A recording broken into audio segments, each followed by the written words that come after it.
Hello learners, आज का हमारा लेक्चर नंबर 4 है। फंडामेंटल राइट्स हम कवर करने वाले हैं। Part number 3 of the constitution, fundamental rights. F R हम इसे शॉर्ट में बोलेंगे आगे, है ना। इसे बोलते हैं फंडामेंटल राइट्स। तो लेट्स स्टार्ट। हमारा जो सेक्शन है, सेक्शन नंबर 12 से हमारे जो फंडामेंटल राइट्स है वो स्टार्ट हो जाते हैं। जो हमारा आर्टिकल नंबर 12 है वो डेफिनेशन देता है। किस चीज की डेफिनेशन देता है? हमारे फंडामेंटल राइट्स की, एफ आर की डेफिनेशन देता है। क्या लिखा हुआ है स्टेट को डिफाइन करते हुए?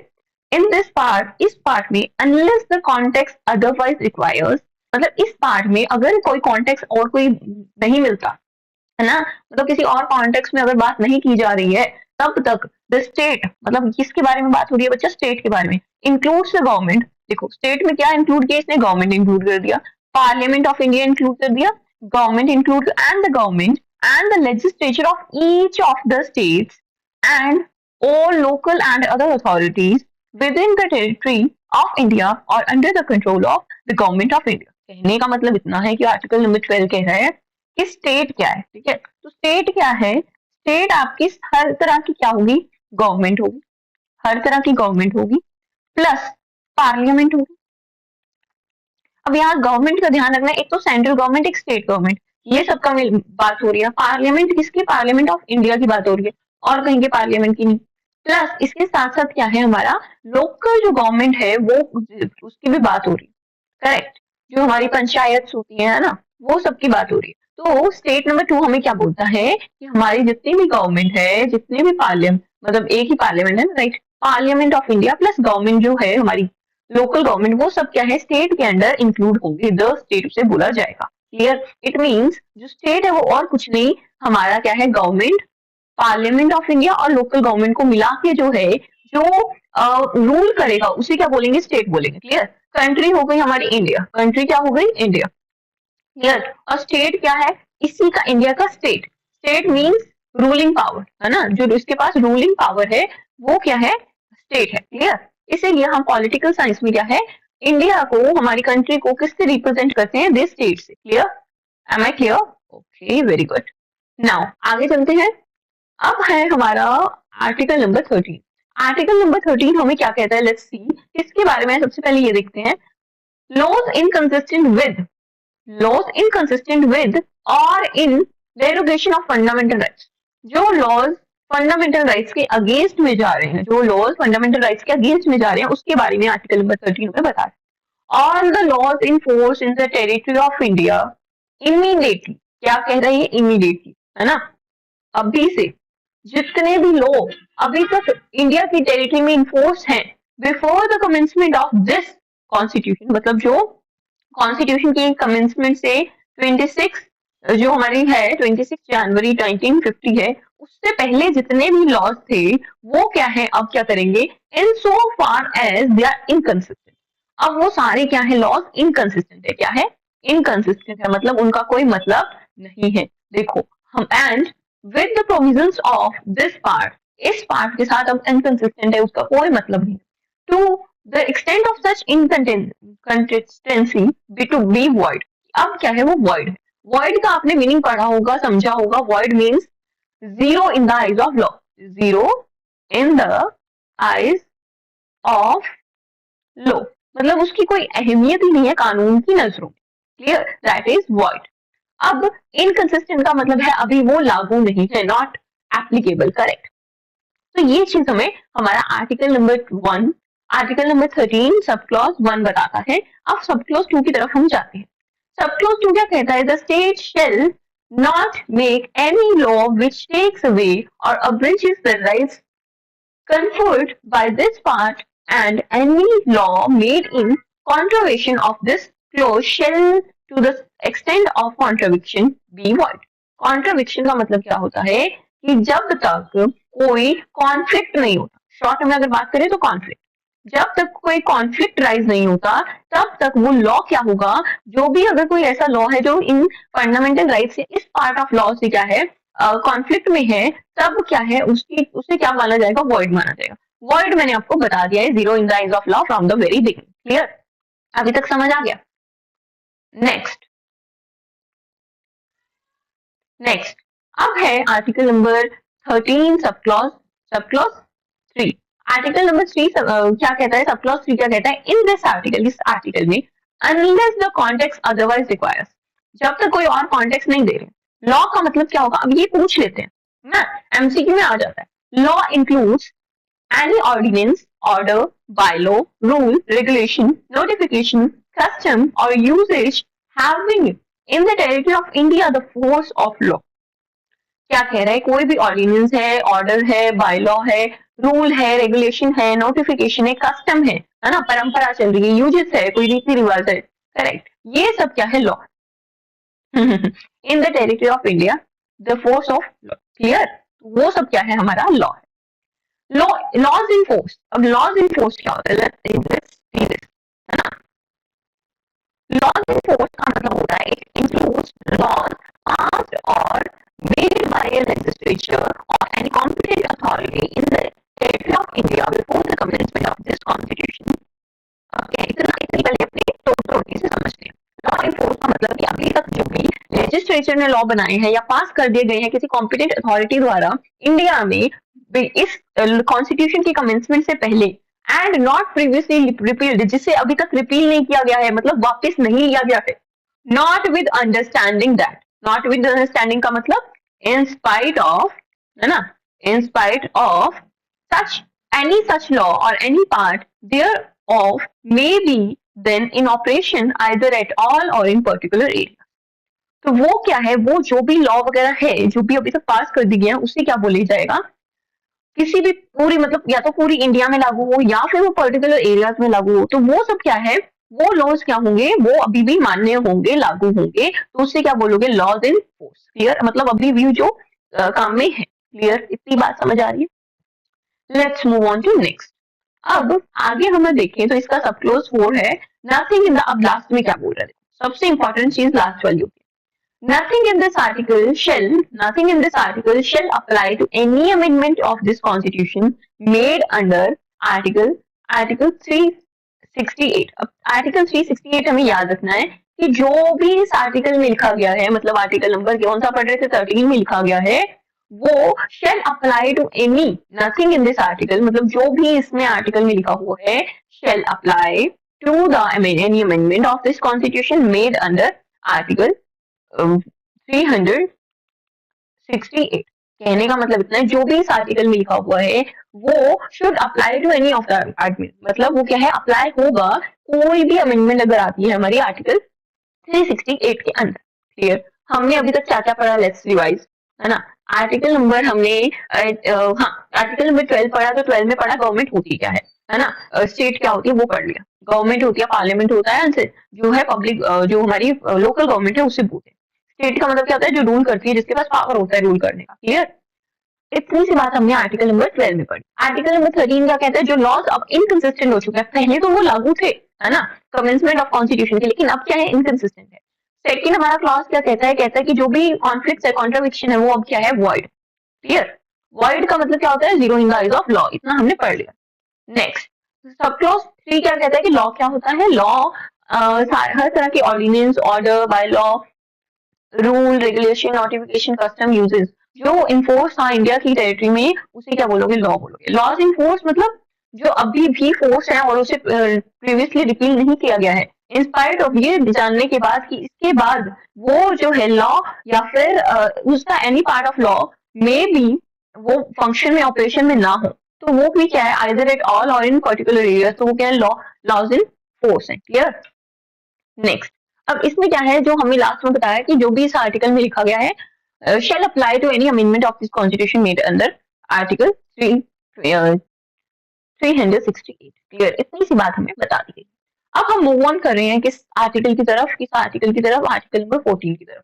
आर्टिकल नंबर 14 हमें क्या बताता है, इक्वालिटी बिफोर लॉ। क्या बता रहा है, इक्वालिटी बिफोर लॉ मतलब कानून के सामने सभी क्या है, बराबर है, इक्वल है, सेम है। क्लियर, अब इक्वालिटी के हमारे स्टार्ट हो गए हैं, ये हमारा आर्टिकल नंबर 14 से 18 तक चलेगा। क्लियर, तो हमें थोड़ा सा ध्यान से पढ़ना है। Now the state shall not deny, अब नोट को ध्यान रखना, deny to any person equally before the law or the equal protection of the laws within the territory of India. अब स्टेट क्या है, जो रूलिंग पावर है ना, गवर्नमेंट वगैरह है, अब वो किसी पर्सन को डिनाई नहीं कर सकते। क्या? Equality before the law, law के कानून के सामने सभी बराबर हैं, राइट?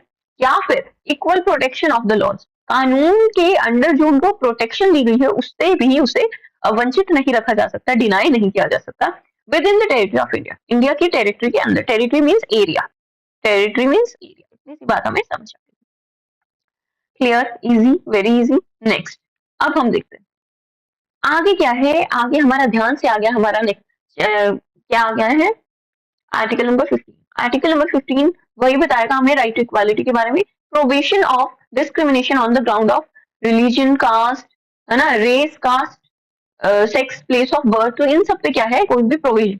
प्रोविजन का मतलब है मना करना, कैंसिल करना, है ना, किसी भी तरह का क्या, डिस्क्रिमिनेशन, भेदभाव on the ground of religion, caste, race, sex और प्लेस ऑफ बर्थ, इन सब चीजों के बेसिस पे आप क्या है, किसी भी पर्सन को डिस्क्रिमिनेट नहीं कर सकते, भेदभाव नहीं कर सकते। आप जो मजाक मजाक में कह देते हो ना, ये तो बिहार से है, बिहारी है, ये तो ऐसा हो गया, यहाँ से है, वहां से है, असम से है, नेपाल से, ये सब चीजें आप नहीं बोल सकते। वो अगर कोई आपको बोलता है तो भाई उसे बता देना मैंने कॉन्स्टिट्यूशन पढ़ा है द लॉ लैब से, और वो बता रहे हैं कि आर्टिकल नंबर 15 में क्या है, आपको ये मना है ना, ये आर्टिकल रट के जाना और उनके सामने बोल देना। क्लियर? चुप रहेंगे। Next, the state shall not discriminate, the state shall not discriminate, not आ गया, है ना, and against any citizen on the ground of only of ground of religion, race, caste, sex, place of birth or any of other। Clear? इतनी सी बात है। अब आप कहोगे कि भाई होता है कास्ट के बेसिस पे, होता है SC ST वगैरह, तो वो अलग है। वो क्या है, पॉजिटिव डिस्क्रिमिनेशन, वो हम डिटेल में आगे पढ़ेंगे। पॉजिटिव डिस्क्रिमिनेशन क्या है कि उनको समाज में मेन स्ट्रीम में लाने के लिए जो उनको पुश पॉइंट चाहिए था वो हमें प्रोवाइड कर रहे हैं हम, और वो पॉजिटिव जो डायरेक्शन है वो DPSP के अंडर आती है, तो वो हमें करना पड़ेगा, वो दैट इज नेसेसरी। क्लियर है ना? आगे हम ये चीज डिटेल में पढ़ेंगे। नेक्स्ट, नो पर्सन, अब ये सब क्लॉज 2 क्या कहता है, no person shall on the ground only of religion, का रेस, कास्ट और sex, place of birth of any of them be subjected to any disability, किसी भी डिसेबिलिटी पे liability, restriction, condition with regard to. अब देखो ये सब किसी भी डिसेबिलिटी का मतलब उसे वंचित रखना, कुछ मत ना देना। लाइबिलिटी का मतलब उसको कुछ उसके ऊपर भार दे देना कि हाँ ये तुम्हें देना ही देना है ना। रिस्ट्रिक्शन मतलब रोक लगाना, कंडीशन किसी तरह की शर्त रखना, ये सब चीजें नहीं कर सकते हो। किस मामले में, किस मामले में नहीं कर सकते हो, एक्सेस टू शॉप्स की एक्सेस दे रहे हैं हम, मतलब दुकान में नहीं आने देंगे, पब्लिक रेस्टोरेंट्स में नहीं आने देंगे, होटल्स में नहीं आने देंगे, प्लेसेस ऑफ पब्लिक एंटरटेनमेंट में नहीं आने देंगे, ये सब चीजें नहीं चलेंगी।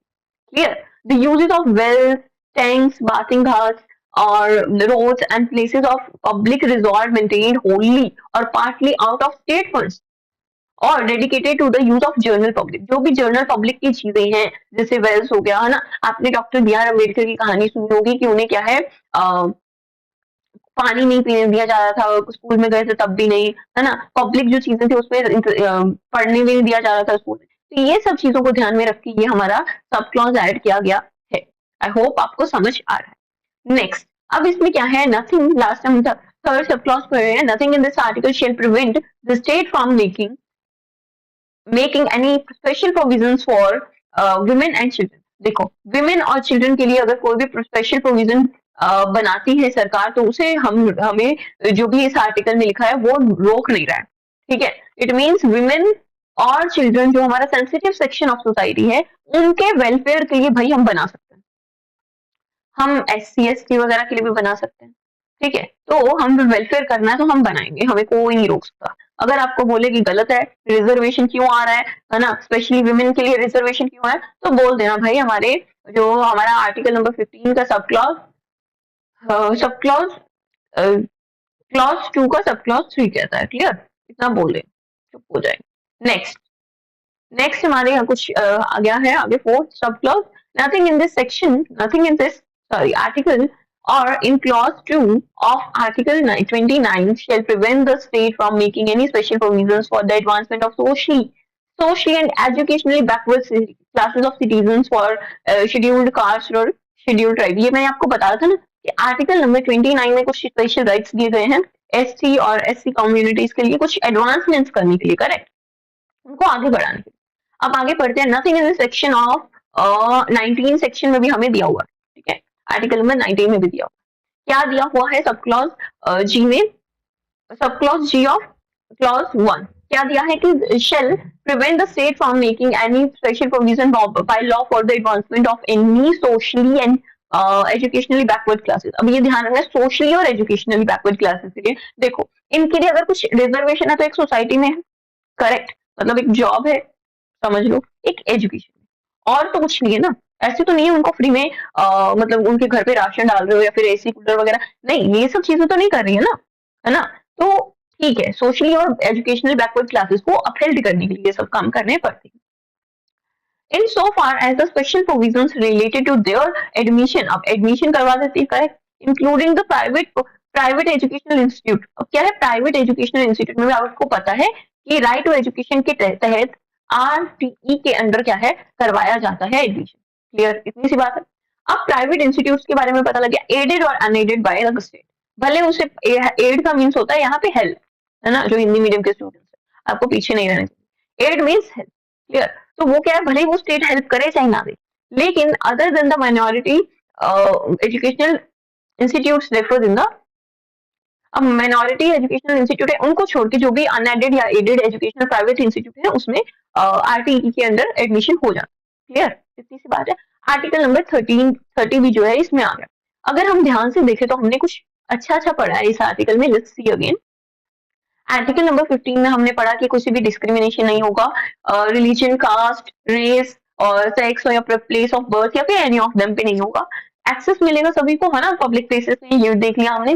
कोई भी ये जो आर्टिकल में दिया है, कोई भी स्पेशल प्रोविजंस लाने से नहीं रोक सकता हमें वुमेन एंड चिल्ड्रन के लिए। आगे हमें सब क्लॉज डाल के दिया है कि ST SC के लिए भी भाई सोशली और एजुकेशनली अपलिफ्टमेंट के लिए काम किया जाएगा, क्लियर, और उन्हें एजुकेशनल के लिए प्राइवेट इंस्टीट्यूट वगैरह में एडमिशन का जो है वो मिलेगा, रिजर्वेशन होगा, क्लियर, इतनी सी कहानी है। अब बाकी चलते हैं हम आर्टिकल नंबर 16। भाई थक गए हो तो ब्रेक लेके आगे पढ़ो, ठीक है, वैसे इतना हैवी लैंग्वेज में यूज कर नहीं रही हूँ कि थक जाओ, क्लियर।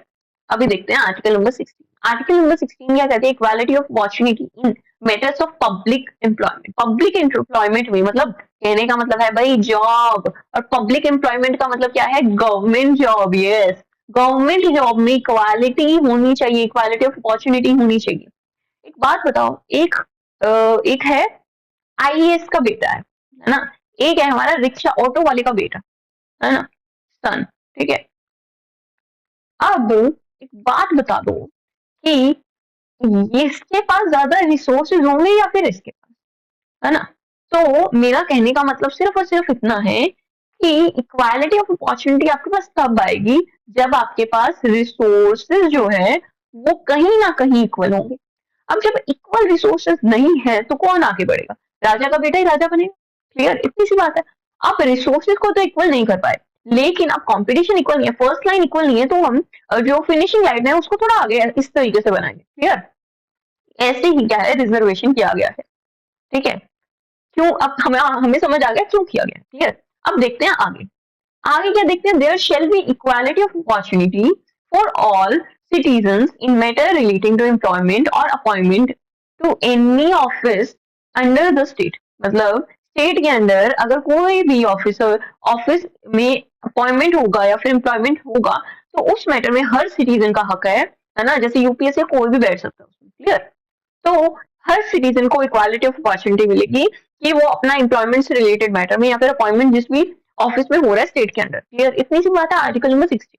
इट मीन्स भले आप कौन सी भी कास्ट से हो, कहीं से भी हो, आप इंडिया के सिटीजन होने चाहिए, आप कर पाओगे। आप देखोगे ये अगर आप कोई भी एग्जाम में देखते हो तो आपको इंडियन सिटीजन होना सबसे मेन जो क्राइटेरिया है वो है।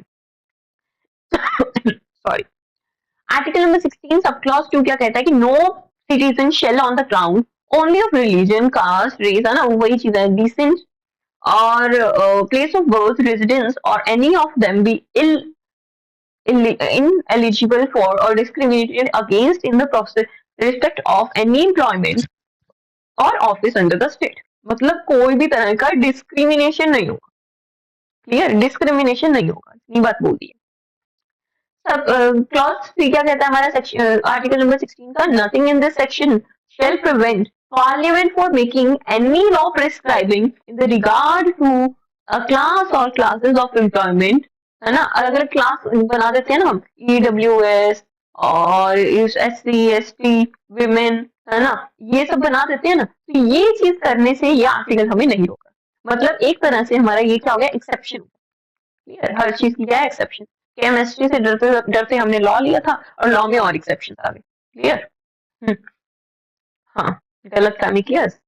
अब under the government of or any local or other authority within a state or union territory any requirement as to residence within that state or union territory prior to such employment or appointment। ठीक है, अभी कोई भी तरह का discrimination नहीं किया जाएगा, ये हमने देख लिया। क्लियर, इतनी सी कहानी समझ आ रही है।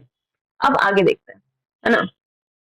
नाउ हमारा सब क्लॉज 4 क्या कहता है, nothing in this article shall prevent the state from making any provisions for the reservation. देख लो, रिजर्वेशन हमें दिया हुआ है हमारे कॉन्स्टिट्यूशन में, कोई कहता है ना गलत है, नहीं है, लॉ मेकर्स ने सोच समझ के बनाया था रिजर्वेशन, है ना। ऑफ अपॉइंटमेंट, अपॉइंटमेंट में भी रिजर्वेशन है ना, होता है ना। और post in favour of any backward classes of citizens where in the opinion of the state it is not adequately represented. मतलब जो अभी तक सर्विसेज में एडिक्वेटली रिप्रेजेंटेड नहीं है, मान लो SC ST है या फिर विमेन इन जुडिशरी है, तो अगर वो अच्छे से, है ना, अच्छे से रिप्रेजेंटेशन उसका नहीं है, तो उसके लिए क्या किया जाएगा, रिजर्वेशन किया जाएगा। क्या किया जाएगा, रिजर्वेशन किया जाएगा, और किसी बिना मतलब के रिजर्वेशन नहीं किया जाएगा। क्लियर, नेक्स्ट आगे क्या है, सब क्लॉज क्या बताता है हमें, फॉर ए क्या बताता है, Nothing in this article shall prevent the state from making any provisions for reservation in the matter of promotion। promotion के लिए भी कर सकते हैं, within the constitutional seniority to any class। अब ये करना क्यों जरूरी था, प्रमोशन का डालना क्यों जरूरी था, कि आप पोस्ट तक पहुंच गए, है ना, आपका आगे प्रमोशन ही नहीं हो रहा, 50 साल से आप वहीं पे हो, तो ये भी क्या है, गलत है ना, क्योंकि आप माइनॉरिटी रहोगे उस एरिया में, तो यहाँ पे क्या है, आपके साथ डिस्क्रिमिनेशन हो सकता है, इसीलिए क्या है, वो प्रमोशन का भी हमने रिजर्वेशन डाला है। Of classes of post in the services under the state in favor of the scheduled tribe or scheduled caste which in the opinion of the state are not adequately represented।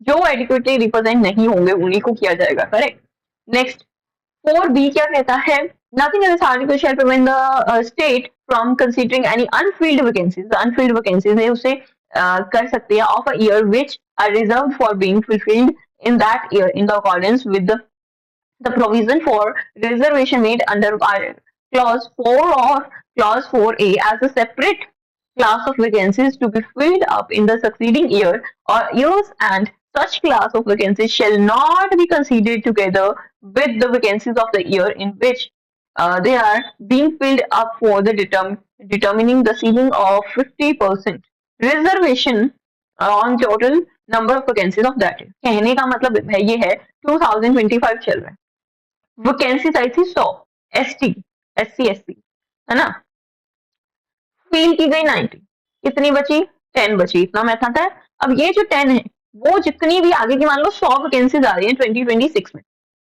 ये तो अलग से SC ST वगैरह की, है ना, तो जो पेंडिंग वैकेंसीज है 10 वो अलग से फुलफिल होंगी, है ना, मतलब आप सिलेक्शन कितने का होगा, 110 का। लेकिन ये क्या है, ये जो चीज है एक्स्ट्रा जो 10 है वो क्या है, उस 50% जो सीलिंग दी हुई है उसमें काउंट नहीं हो।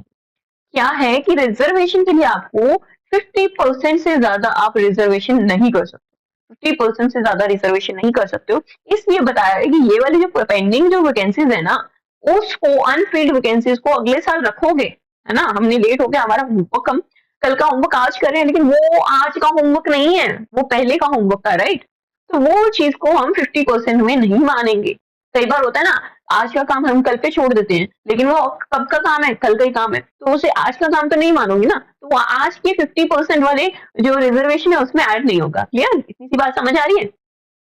अब अरे कलर चेंज करते हैं, I feel bore when I teach with same colour, right, आपको भी देख के बोर हो जाता। नेक्स्ट क्या है हमारा क्लॉज क्या कहता है, nothing in this section shall effect. Nothing in this section article आपको समझ आ ही रहा होगा कि इसमें जो भी अभी तक पहले तक इस सेक्शन में बताया गया है, शेल इफेक्ट मतलब जो भी अभी बता दिया, बकवास करती करती, आगे जो है वो देखते हैं।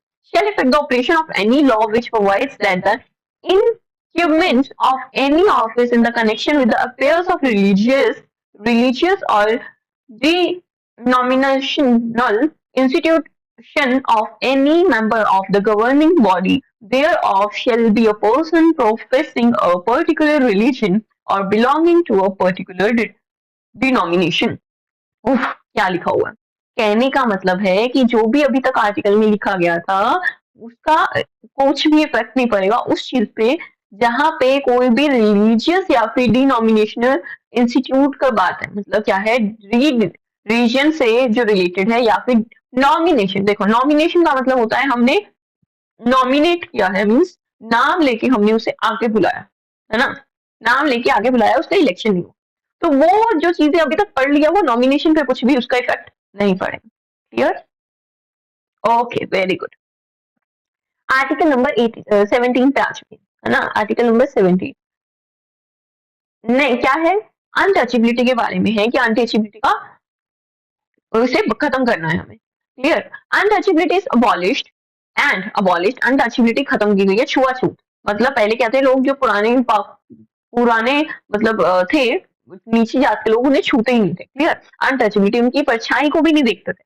इस पे हम डॉक्टर बी आर अम्बेडकर का एग्जाम्पल ले सकते हैं। डॉक्टर बी आर अम्बेडकर, है ना, उनका एक्सपीरियंस रहा था एक, कि आप उनकी बुक भी पढ़ोगे ना, कास्ट बेस पे, एनिहिलेशन ऑफ कास्ट सॉरी एक बुक है, उसमें बताया गया है कि उन्हें क्या करना पड़ता था, उनके पीछे एक कमर पे झाड़ू बांधनी पड़ती थी और आगे एक मटका लेके चलना पड़ता था गले, ताकि उनकी जो थूक है वो सिर्फ मटके में गिरे, नीचे ना गिरे। और इसके साथ साथ उन्हें उसे बजाते हुए, कुछ ना कुछ आवाज करते हुए जाना पड़ता था, ताकि जो भी लोग हैं घर वाले, तो वो क्या है, घर के अंदर चले जाएं और उनकी जो परछाई है, शैडो है, वो भी उनपे ना पड़ जाए। तो ये इस गंदी तरीके से क्या है, अनटचेबिलिटी प्रैक्टिस किया जाता था, जो कि अब अबॉलिश किया गया है। And it's practice in any form is prohibited, और अनटचेबिलिटी हर तरीके से, जो भी तरीका अनटचेबिलिटी का हो सकता है, फॉरबिडेड का मतलब है मना करना। क्लियर? अब अनटचेबिलिटी को अबॉलिश कर दिया गया है, उसे मना कर दिया गया था। Enforcement of any disability arising out of untouchability shall be an offence, ये क्या होगा, एक ऑफेंस होगा, पनिशेबल ऑफेंस होगा in the accordance with law. मतलब आर्टिकल नंबर जो 17 है वो अनटचेबिलिटी को अबॉलिश करता है, खत्म करता है। ठीक है?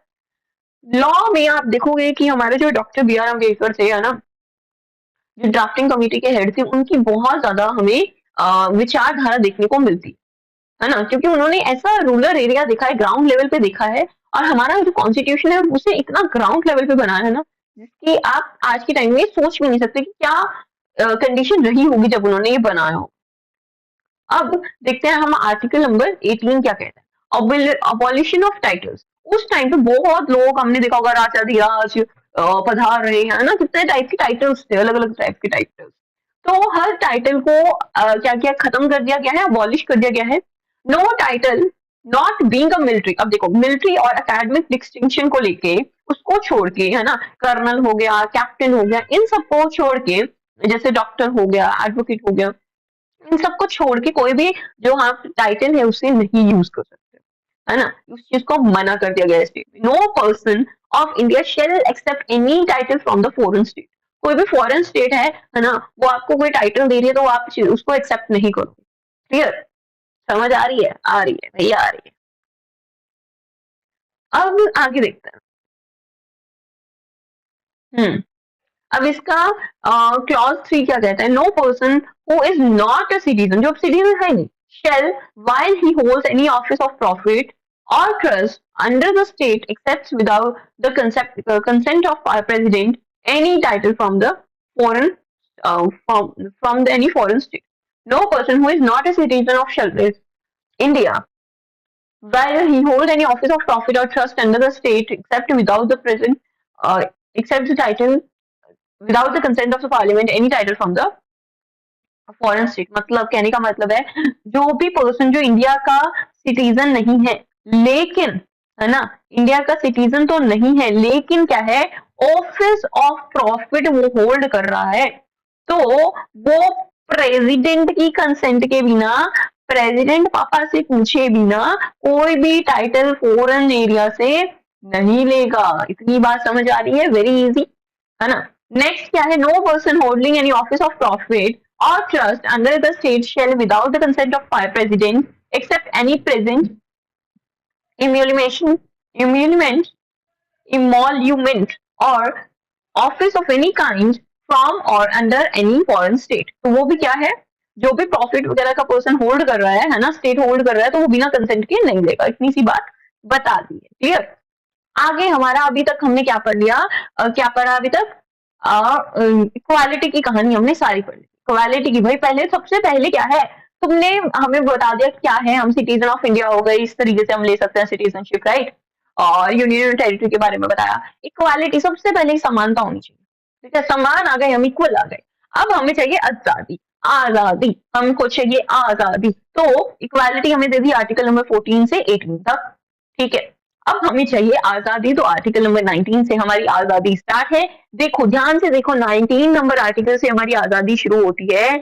और ये आजादी, आजादी देखें कितना बड़ा है, 20 भी है, 21 भी है, 22 भी है और 22 है, अभी तक 22 तक है, ठीक है।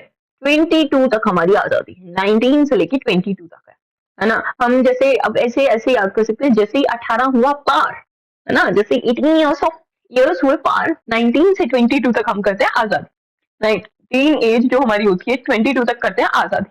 उसके बाद क्या होता है, एक्सप्लॉइटेशन होना शुरू हो जाता है। क्यों होना शुरू हो जाता है, बीवी आ जाती है, हस्बैंड आ जाते हैं, तो एक्सप्लॉइटेशन आ जाता है, ठीक है। याद करने की ट्रिक है। नाउ आर्टिकल नंबर जो 19 है वो बताता है राइट टू फ्रीडम के बारे में। सबसे पहले क्या टाइटल है इसका, protection of certain rights regarding freedom of speech. Speech के बारे में कि सबसे पहले तो हमें बोलने की आजादी है, हम कुछ भी बोल सकते हैं, जो भी हमारी ओपिनियंस है ना, जो भी थॉट्स है ना, उसे एक्सप्रेस कर सकते हैं। सो लेट्स सी क्या है, कलर चेंज करेंगे सबसे पहले। All the citizen shall have the right to express to freedom of speech and expression. Freedom of speech and expression है सबसे पहले। असेंबल होने का मतलब साथ में मिलजुल के हम असेंबल हो सकते हैं पीसफुली, शांति से, विदाउट आर्म्स। आर्म्स का मतलब वो नहीं है कि बाहें काट के आओ, गब्बर बन के आओ, नहीं। आर्म्स का मतलब है यहाँ पे वेपन्स, है ना, वेपन्स के बिना। नेक्स्ट क्या है, आई थिंक आपको ये कलर दिख रहा है, let me take some dark colour. हाँ, एसोसिएशंस का बनाने, ग्रुप बनाने का, है ना, ग्रुप बनाने का भी हमें हक है, क्लियर। और to move freely throughout the territory of India, कहीं भी घूमी घूमी करने हम जा सकते हैं, ये भी बात है ना। To reside and settle in any part of the territory of India, हमें रिसाइड और सेटल करने का क्या है, राइट है। याद करो, हम पहले बोल सकते हैं, क्लियर, फिर उसके बाद पीसफुली हम कहीं भी रह सकते हैं। बहुत सारे बकवास करने वाले लोग इकट्ठे हो जाते हैं, उसके बाद हम एसोसिएशन ग्रुप बना लेंगे कोई भी, है ना। उसके बाद क्या है, ये ग्रुप कहीं भी मंडरा सकता है, घूमने जा सकता है, और कहीं जाके रह भी सकता है, घर भी बना सकता है। इतनी सी बात हमें आई होप आपको समझ आ रही होगी। तो चलें आगे। रब करते हुए सारा गायब हो जाता है, बियर विद मी प्लीज। हाँ, नेक्स्ट इसका आगे जी पॉइंट रह गया, टू प्रैक्टिस। हाँ, अब भाई घूमी करने चाहोगे तो भाई पैसा भी तो चाहिए ना, अपना सपना मनी मनी। तो टू प्रैक्टिस एनी प्रोफेशन, को भी प्रोफेशन को हम चूज कर सकते हैं। क्यों, अब जरूरी तो नहीं कोई प्रोफेशन में आएगा, टीचिंग, डॉक्टरी और ना एडवोकेसी, ये सब करेगा, है ना। उसके साथ साथ क्या है, हम कोई भी तरह का ऑक्यूपेशन, ट्रेड या फिर बिजनेस भी कर सकते हैं। ऑक्यूपेशन क्या होता है, हमारा किसी तरह का कोई भी तरह का हमारा मान लो पारंपरिक है ना, ट्रेड है, व्यापार हो गया, बिजनेस है, ये सब चीजें हम कर सकते हैं। नाउ अब इसका आ गया आगे clause. Nothing in the sub clause A of clause 1 shall affect the operation of any existing law, मतलब जो भी existing law है उसे कोई भी इफेक्ट नहीं करेगा। और prevent the state from making any law, कोई भी स्टेट को रोकेगा नहीं लॉ बनाने से, in so far as such law imposes reasonable restrictions in the exercise of the right conferred by or the state side subclause in the state in the interest of sovereignty integrity of India, the security of the state, friendly relation with the foreign state, public order, decency or morality in the relation of contempt of court, defamation in or in the incitement of an offense। कहने का मतलब है कि भाई state ने reasonable restrictions लगाई। अब मैंने अभी आपको बताया कि ऐसे आवारा जैसे कोई ग्रुप घूम रहा है, है ना? तो उस पे भाई कुछ ना कुछ तो रिस्ट्रिक्शंस लगानी पड़ेंगी ना, नहीं तो वो खुले सांड की तरह घूमेंगे, करेक्ट? तो उसके लिए क्या किया गया है, यहाँ पे कुछ रीजनेबल रिस्ट्रिक्शंस स्टेट जो है वो लगा सकती है। किस तरह की, किसके लिए लगा सकती है? सोवर्जिनिटी या फिर इंटीग्रिटी ऑफ नेशन, के देश को बचाना है ना, किसी भी सिक्योरिटी ऑफ स्टेट के बारे में बात हो सकती है, friendly relations with foreign states के, पब्लिक ऑर्डर, डिसेंसी या फिर मॉरलिटी की बात हो रही है ना, और अटेम्प्ट टू कोर्ट डिफॉर्मेशन और इंसेनिमेंट ऑफ एनी ऑफेंस, ये सब के बारे में क्या है, रीजनेबल रिस्ट्रिक्शन लगा है। इतनी सी बात समझ आ रही है? नहीं आ रही तो आगे के सेक्शन में आराम से आ जाएगी, फिक्र मत करो। Nothing in subclause B of the said clause shall affect any operation of the existing law in so far as it impose करता है, prevent करता है the state from making and law imposing in the interest of sovereignty or integrity of the India public order reasonable restrictions on the right on the exercise of the right conferred by the state side sub clause. कहने का मतलब है जो भी अभी अपने बताया ना आजादी फ्रीडम है ना, उस पर कुछ रीजनेबल रिस्ट्रिक्शंस है, ठीक है? वही चीज है, इसको घुमा फिरा के रीजनेबल रिस्ट्रिक्शंस का दोबारा बता दिया। Clear? Nothing in sub clause, अब आगे पढ़ते हैं। Nothing in sub clause C of the said clause shall affect the operation of any existing law, जो भी एक्जिस्टिंग लॉ है उसका कोई ऑपरेशन इफेक्ट नहीं करेगी। In such so far as it imposes or prevents the state from making any law imposing in the state of sovereignty, यही same चीज आपको अभी तक बताई गई है, वो बार बार रिपीट है। And integrity of India public order और मोरालिटी रीजनेबल रिस्ट्रिक्शन राइट, देखो बिल्कुल सेम है, मैंने कुछ नहीं किया, बिल्कुल सेम। अब इसमें क्या है, नेक्स्ट क्रॉस पढ़ लेते हैं, देखो दोबारा ही होगा, है ना? सेम है, बिल्कुल सेम है। हाँ, यहाँ तक by the sub clauses either in the interest of general public, यहाँ पे इन्होंने ऐड किया journal public, for the protection of interest of any scheduled tribe, for the protection of interest of any scheduled tribe, या तो general public या फिर scheduled tribe के interest के लिए। क्लियर? नेक्स्ट आपको बताया कि nothing in the sub clause, nothing in the sub clause G of the said clause shall affect the operation of any existing law in so far as it imposes or prevents the state from making any law imposing in the interest of general public reasonable restrictions on the exercise of the right conferred by the, देखो इतनी बात तो बिल्कुल same लिखी गई है ना, same and in आगे बढ़ते हैं। And in particular nothing in the said subclause shall affect the operation of any existing law in so far as it relates or prevents the state from making any law relating to, है ना? जब तक ये जितना बता दिया गया है तब तक ये पर्टिकुलरली अगर बात करें तो जो भी सब क्लॉज में लिखा गया है, nothing in the said sub clause, जो भी जितना भी सब क्लॉज लिखा है उसे हटाओ, है ना? अब उस चीज को इफेक्ट नहीं करेगा कोई भी एग्जिस्टिंग लॉ पे जो रिलेट करेगा prevent the state from making any law. कोई भी मतलब स्टेट है वो इस चीज पे लॉ बना सकता है, किस चीज पे बना सकता है? The professional or technical qualification necessary for practicing any law, any profession or carrying out any occupation trade और बिजनेस। कहने का मतलब क्या है कि ये आया हमारा रीजनेबल रिस्ट्रिक्शन।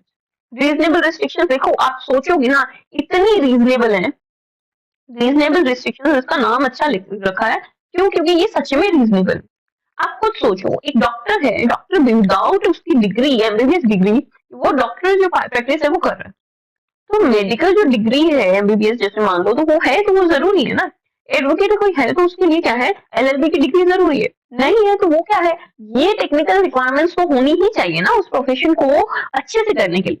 तो ये सबको थोड़ा कह सकते हैं हम उस प्रोफेशन की इंटीग्रिटी बनाने के लिए ये सब चीजें करना जरूरी है, नहीं तो हर कोई खड़ा हो जाएगा भाई हम तो डॉक्टर बन जाए, हम तो बन जाए। Next, in carrying on or by the state or any corporation owned or controlled by the state of any trade, business, industry or service, whether to the exclusion, complete or partial of citizens or otherwise. कहने का मतलब क्या है कि कोई भी the carrying on by the state or the corporation owned or controlled by the state or any trade or business whether to the exclusion completely partial। अब देखो मान लो कोई स्टेट में कोई चीज मना कर रखे कि भाई तुम एटम बॉम्ब नहीं बनाओगे, बॉम्ब नहीं बना सकते, तो वो तो क्या है रिस्ट्रिक्शन लगा सकती है। क्लियर? इतनी सी बात है, समझ आ रही है? अब देखो मैंने आपको बताया था 22 तक की आपकी आजादी है ना, उसके बाद आजादी खत्म हो जाएगी। अभी हम 20 पे आ गए हैं, 19 हम हमारे चला गया है ना, ध्यान से गिनते रहना। Protection in the protection in respect of conviction of for offences. अब ऑफेंस है, आपने मूवीज में सीन दिखा होगा कि पुलिस आ गई है ना, वो हथकड़ी लेके जा रही है, हथकड़ी लटवा के जा रही है बिना वारंट दिखाए, है ना, अरेस्ट वारंट दिखाए, बिना और हथकड़ी बुरा लेके जा रही है, तो वो सब चीजें क्या है, गलत दिखाई जाती है। यस, गलत दिखाई जाती है। क्यों? क्योंकि हमारे पास क्या है, अगर कन्विक्शन भी होता है ऑफेंसेस का, तब भी हमारे पास प्रोटेक्शन है। कैसे है, let's see. No person shall be convicted of any offense except for a violation of law in force at any time of the commission of the act charged in an offense, or nor be subjected to any penalty greater than which may might have been conflicted under the law in force at the time of the commission of offense। मतलब at the time की बात ध्यान रखिए। अभी 2025 चल रहा है, अभी मर्डर की जो सजा है वो क्या है, क्या है, इम्प्रिजनमेंट है, मान इम्प्रिजनमेंट है, लाइफ इम्प्रिजनमेंट है ना। तो अभी ये है, पहले अब 90s की नहीं 80s की बात करो, चलो अंग्रेजों की बात करते हैं, तब तब क्या था, मर्डर की सजा थी कि हाथियों के पीछे जो उसको पर्सन को लटका दिया जाता था और वो मर जाता था, ऐसा करके था दर्दनाक सजा। तो अगर मर्डर किसी ने 2025 में किया है तो उसको 1952 की तो सजा नहीं मिलेगी ना, जो अब का है तो उसी को अभी के एट द टाइम जिस टाइम पे ऑफेंस हुआ है उस टाइम पे ही उसे सजा नहीं है। क्लियर, इतनी बात है। और पेनल्टी क्या लगेगी, जब भी लॉ पढ़ो ना तो आप उसे पीछे से पढ़ना ज्यादा अच्छे से समझ पाओगे। पेनल्टी कौन सी होगी, जो उस टाइम पे लगी होगी, ठीक है। और no person shall be convicted of any offence except for the provision. अब कोई भी ऑफेंस ऐसे नहीं मुंह उठा के कि भाई मुझे ये चीज अच्छी नहीं लगी तो इसको डालो जेल में, ऐसा नहीं होगा। जो भी ऑफेंस है ना, उसी के लिए ही कन्विक्ट किया जाएगा। ऐसे नहीं कोई भी ऑफेंस के लिए कन्विक्ट किया जाएगा, जो violation of law in force है उसके अंडर ही उसे अरेस्ट किया जाएगा, फिर कन्विक्ट किया जाएगा। क्लियर। नेक्स्ट क्या है, no person shall be prosecuted and punished for the same offence more than once. एक बार अगर सजा मिल गई तो एक बार ही मिलेगी, उसके बाद दोबारा दोबारा नहीं मिलेगी, ठीक है। अब no person accused of any offence shall be compelled to be witness against himself. Witness against himself नहीं हो सकता है ना, खुद के अगेंस्ट वो गवाही नहीं देगा, खुद के अगेंस्ट वो गवाही नहीं देगा। वो वैसे नहीं कह सकता कि हाँ मैंने अपने आप को मर्डर करते हुए देखा था। विटनेस का मतलब कोई और पर्सन होना चाहिए, वो खुद विटनेस नहीं बन सकता। क्लियर। नेक्स्ट, हमारा जो आर्टिकल नंबर 20 है वो हमने अच्छे से पढ़ लिया है। अब बारी आती है तो किसकी आती है, आर्टिकल नंबर 21। आर्टिकल नंबर 21 हमें कहता है protection of life, protection of life and personal liberty. हमें क्या है, लाइफ की प्रोटेक्शन मिलेगी और पर्सनल लिबर्टी, हमें पर्सनल आजादी है। करेक्ट। किस तरीके से, no person shall be deprived of his life, ठीक है। अब हम इसे शॉर्ट में बोले तो राइट टू लाइफ भी बोलते हैं।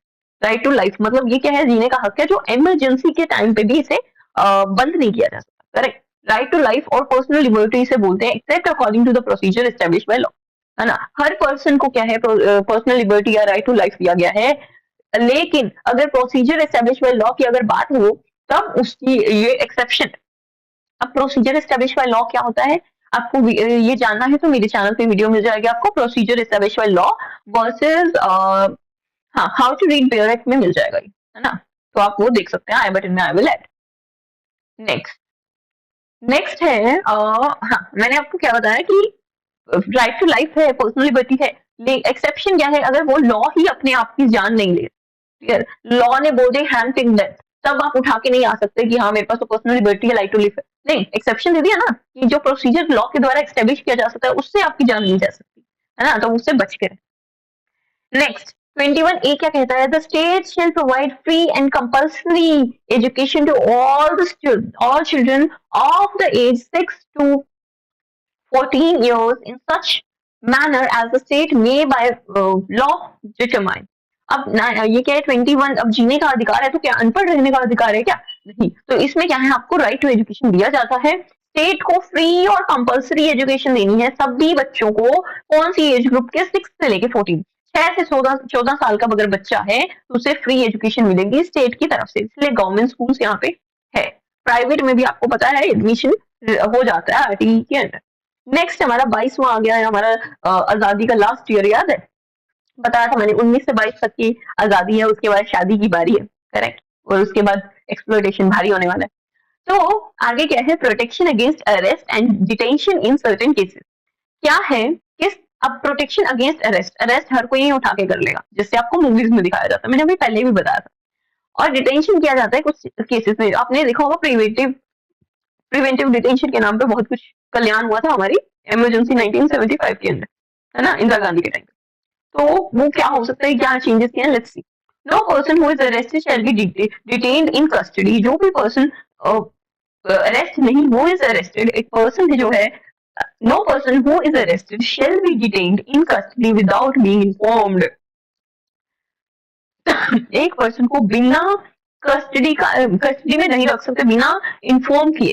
As soon as may be of the grounds of such arrest, or shall he be denied for the right of to consult or to be defended by a legal practitioner of his choice।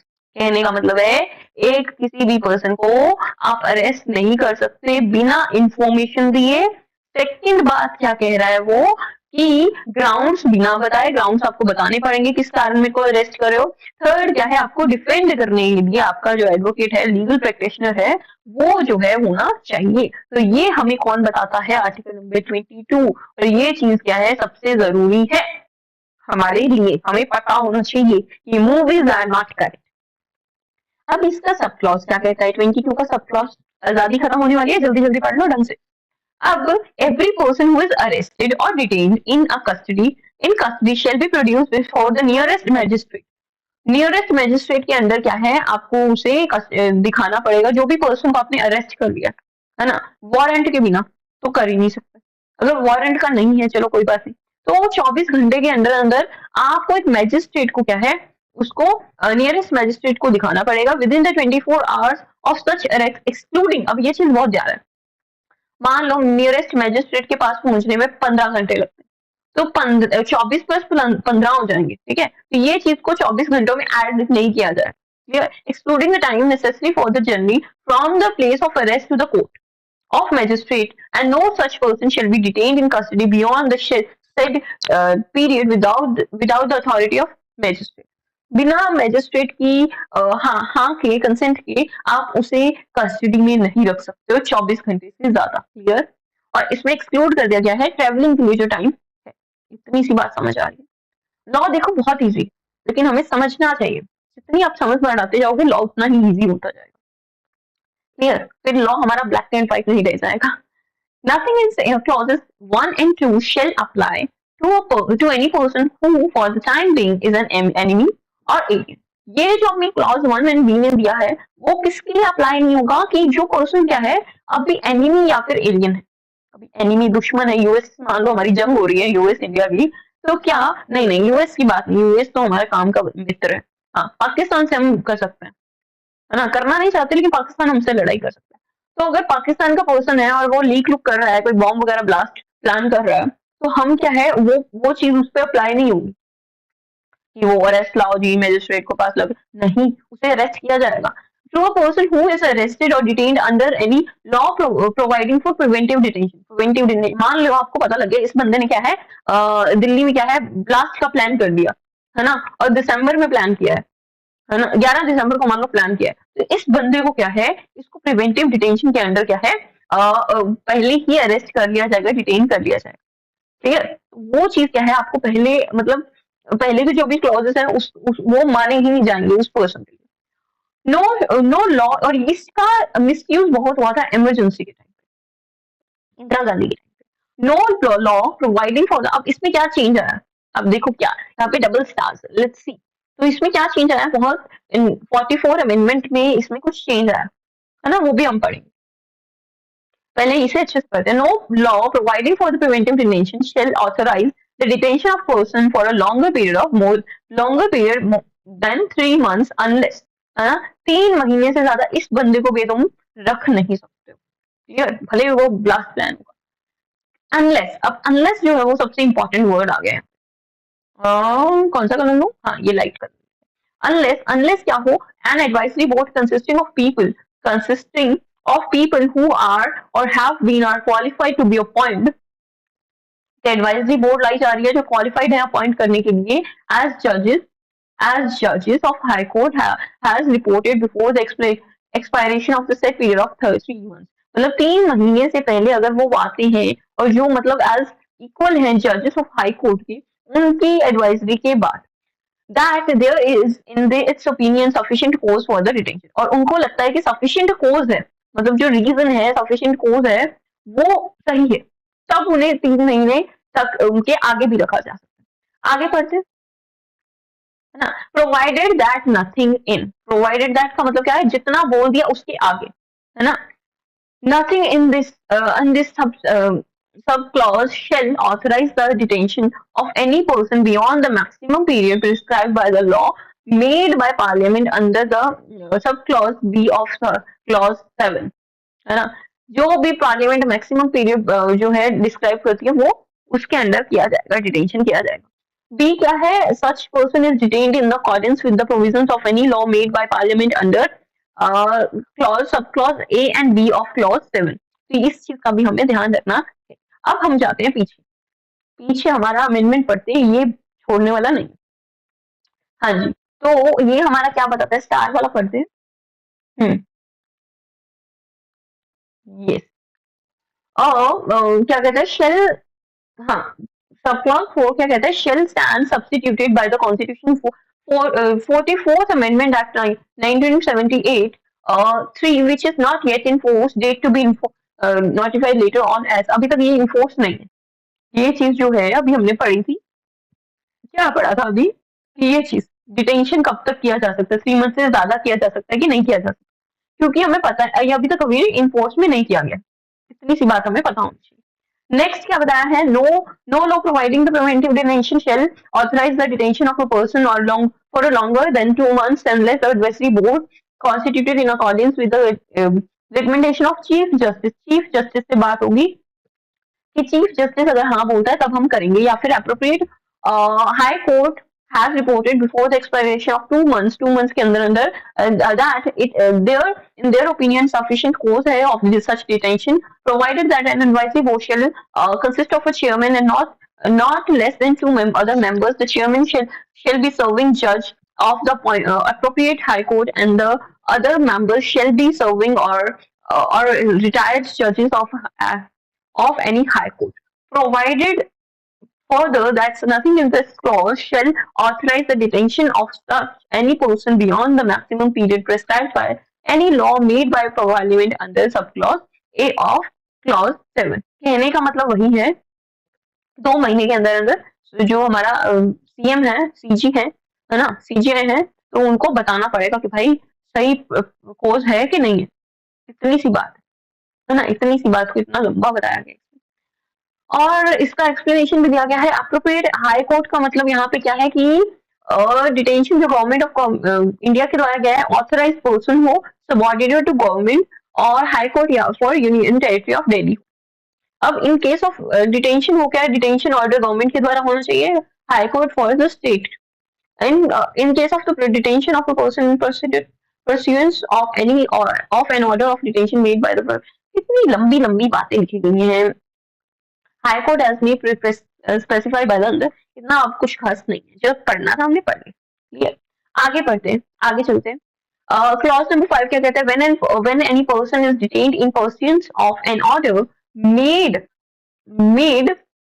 under any law providing for the preventive detention, the authority making the order shall as soon as may be communicate to such person on the grounds on which the order has been made, or shall afford him the earliest opportunity of making representation against the order, है ना। उसको क्या है, grounds बता देनी चाहिए ताकि वो उसकी रिप्रेजेंटेशन करने की अच्छी अर्लीस्ट अपॉर्चुनिटी जो है वो मिल जाए उस ऑर्डर के अगेंस्ट, है ना। एक हमारी चार्ज लिस्ट भी तो बनती है, उस चीज के अंदर बता दिया जाना चाहिए क्या ऑर्डर लिस्ट है।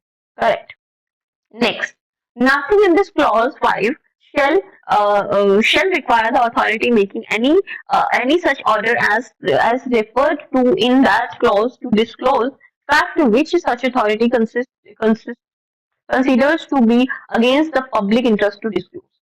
अब इसमें क्या है कुछ भी ऐसी अथॉरिटी जो है वो ऐसे फैक्ट्स डिस्क्लोज नहीं करेगी जो क्या है पब्लिक इंटरेस्ट के अंडर क्या है डिस्क्लोज करना, मतलब क्या होगा, गलत होगा, पब्लिक इंटरेस्ट के अंडर नहीं होगा। अगेंस्ट होगा पब्लिक इंटरेस्ट। क्लियर, तो वो चीज उसमें नहीं। आगे पढ़ते हैं। Parliament may be by law prescribe the circumstances under which the class or classes of cases in which a person may be detained for a longer period than 3 months under any law providing for preventive detention without obtaining the opinion of an advisory board in accordance with the provisions of सब clause A of clause 4। इतनी सी कहानी बताइए कि 3 महीने से ज्यादा अगर करना है तो वो सर्कमस्टांसेस क्या होंगे, उस चीज को पार्लियामेंट क्या है प्रिस्क्राइब कर सकती है। The maximum period for which any person may in any class or classes of cases be detained under any law providing preventive detention and the procedure for to be followed by an advisory board in an inquiry under the subclause A or of clause 4। इसमें आगे सब कुछ क्या है parliament पे छोड़ दिया कि भाई इससे ज्यादा मैक्सिमम पीरियड वगैरह है तो आप पार्लियामेंट में बता सकते हो, सब काम हम ही थोड़ा ना करेंगे। क्लियर, तो अब देखो हमारे जो 19 से लेके हमारे क्या खत्म हो चुका है, 19 से लेके 22 तक हमारे आर्टिकल्स खत्म हो चुके हैं, मतलब 19 से लेके 22 तक हमारी जो आजादी थी हमने अच्छे से जी। अब आगे जो है शादी की उम्र, अब होगी एक्सप्लॉयटेशन। ठीक है, मजाक कर रही हूँ, ज्यादा सीरियसली मत ले जाना, है ना। अब क्या है एक्सप्लॉयटेशन का दौर आ चुका है, एक्सप्लॉयटेशन होगी। Provision प्रोहिबिटेशन of traffic in human beings and forced labour.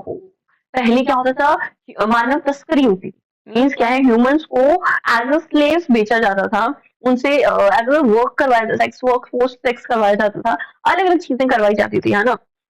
तो उसका प्रोविजन है, मतलब उसकी मनाही है, अब ऐसा कुछ नहीं हो सकता। और फोर्स्ड लेबर जिसकी आप लगान आपने मूवी देखी होगी, उसमें लगान जो था वो एक टैक्स था, ब्रिटिश के दौर लिया जाता था और फोर्स्ड लेबर करवाई जाती थी, वो है। उस चीज को अब मना कर दिया गया है, बंद कर दिया गया है। वही चीज जो है उस वो क्या है, पहले बहुत ज्यादा एक्सप्लोरेशन वगैरह होता था, है ना। तो ये क्या है बेचा जाता था, बहुत कुछ होता था, है ना।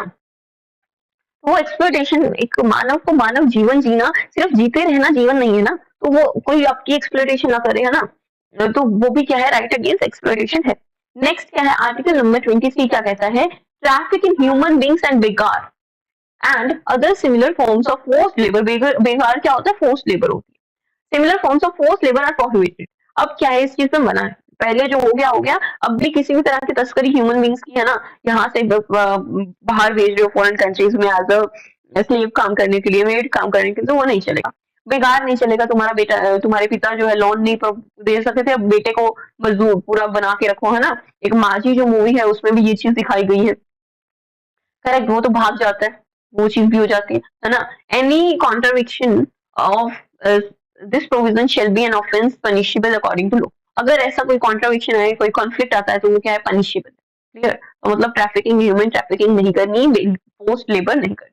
नेक्स्ट क्या है क्लॉज नंबर 2 क्या कहता है, nothing in this article shall prevent the state. अब prevent, nothing in this article क्या है, जो भी आर्टिकल में लिखा हुआ है ठीक है, वो क्या है, वो चीज स्टेट को नहीं रोक सकता, है ना। माँ बाप बच्चों को तो बोलते हैं कि तुम झूठ नहीं बोलोगे, लेकिन खुद बोल सकते हैं, है ना। वही चीज है कि स्टेट जो है वो क्या करेगा, कंपल्सरी सर्विसेज और पब्लिक पर्पसेस के लिए डाल सकता है, from imposing public compulsory service or public purposes in imposition such service that the state shall not make any discrimination on the record. अब देखो पब्लिक सर्विसेज के लिए कंपल्सरी सर्विस बना सकता है ना।